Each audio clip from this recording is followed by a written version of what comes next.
New report on Kyrie Irving. Looks great on the surface, but could easily be the first domino of a disaster. Mark Spears of ESPN says, Kyrie's looking good, ahead of schedule to return from his ACL. He's working out with the purpose of playing this season, which I'm sure Mavs fans are glad to hear. Probably late January, All-Star break. Awesome. But we kind of already knew about the All-Star break. Then it gets crazy. Someone close to him told me that if it were the playoffs, he could play right now. That's how ahead of schedule he is. What? Kyrie could be on the floor 7 months after tearing his ACL. That is unheard of. Kyrie is 32, coming off an ACL, rehabbing faster than anyone expected. How is that bad? Well, the Mavericks have to tank to maximize their draft pick, yes, but it goes way deeper than that.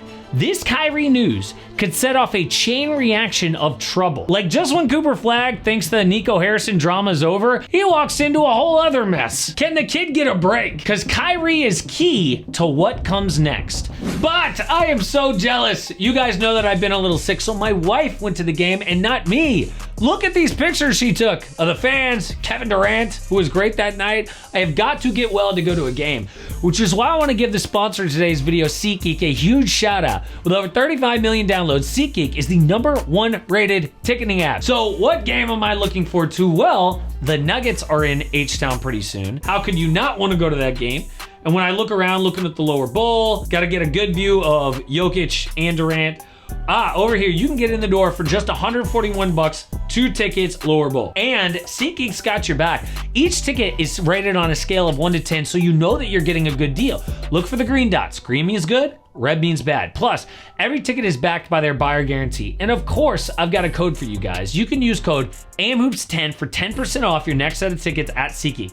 That is 10% off any tickets with promo code AMHOOPS10. Make sure you click the link in the description to download the app and have the code automatically added to your account so you can use it later. Many times, NBA teams get lucky with their franchise player. Like the Warriors got lucky, Steph fell in the draft to 9th for them to get him. Spurs got lucky, landing the #1 pick in the Tim Duncan draft. But it's what they do after getting that superstar that really counts. What separates good franchises from bad ones. In the Warriors and Spurs case, they both expertly built rosters around their star that unlocked a dynasty. But in other cases, like the Cavaliers around LeBron in 03 or the Timberwolves around Kevin Garnett, the team wasted an all-time talent. So which one are the Mavs going to be with Cooper Flagg? Are they going to waste 2 franchise players? First Luka, now Cooper? Well, it all hinges on what they do these next few months.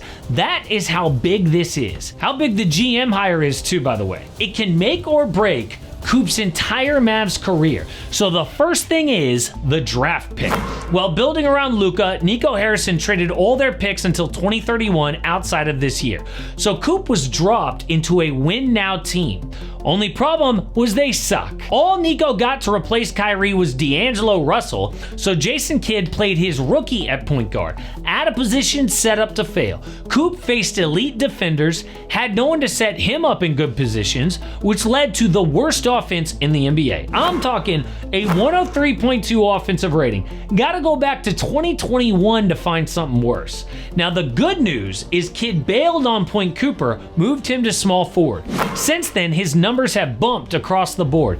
Even assists have stayed the same. Against Portland late, Coop double team spins over Deni Avdija to tie the game.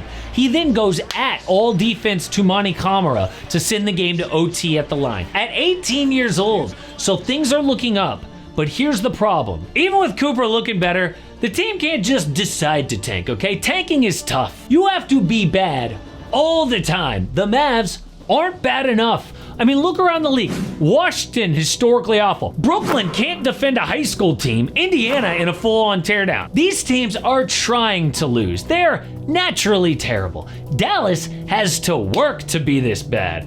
And that's the danger. If the Mavericks don't stack losses now, they fall into the dreaded middle of the first round zone.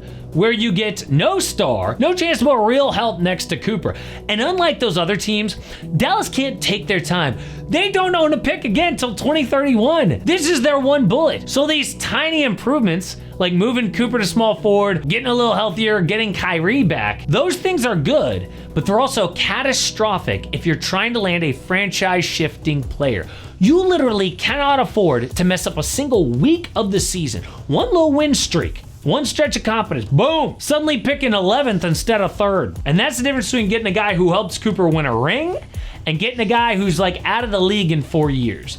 This is why the Mavericks are terrified. It is the worst position an NBA franchise can be in. So what do? We'll hold Anthony Davis back. Yeah, he's set back, another 5 days here, 10 days there, but you can only do that for so long. Because Mark Stein reports, the general consensus league-wide is that Davis is going to have to put together a sustained stretch of productive basketball in December and January to generate the sort of interest that Dallas is hoping for. And that is the second part, because outside of the draft pick, you have to nail this Anthony Davis trade to set Cooper up for success. Now, one solution would be to ask Davis to shut it down all year. Tank now, trade later. But there is no way he would go for that.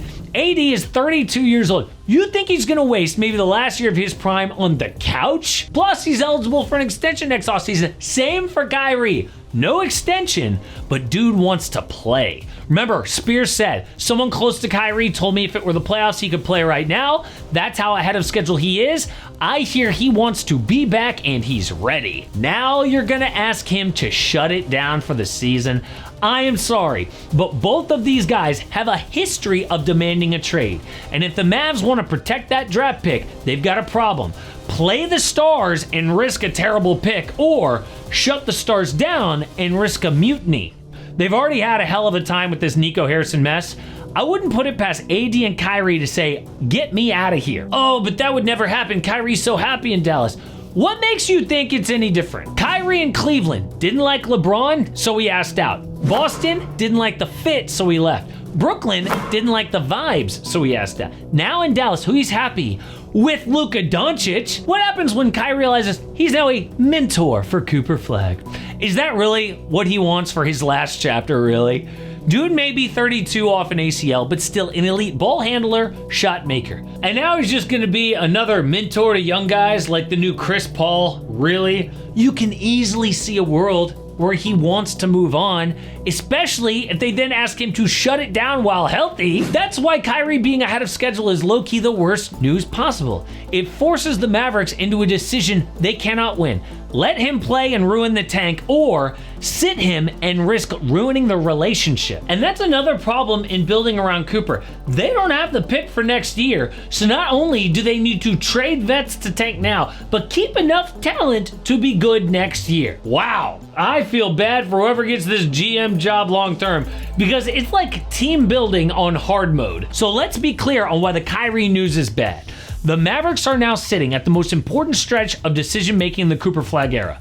They have to protect that 2026 pick like their franchise depends on it, because it does. They have to nail the Anthony Davis trade, not just dump him.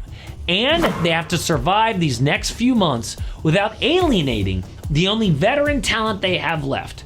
Kyrie is sprinting through his ACL rehab, should be good, but instead, it's just another complication for a front office that is already drowning in them.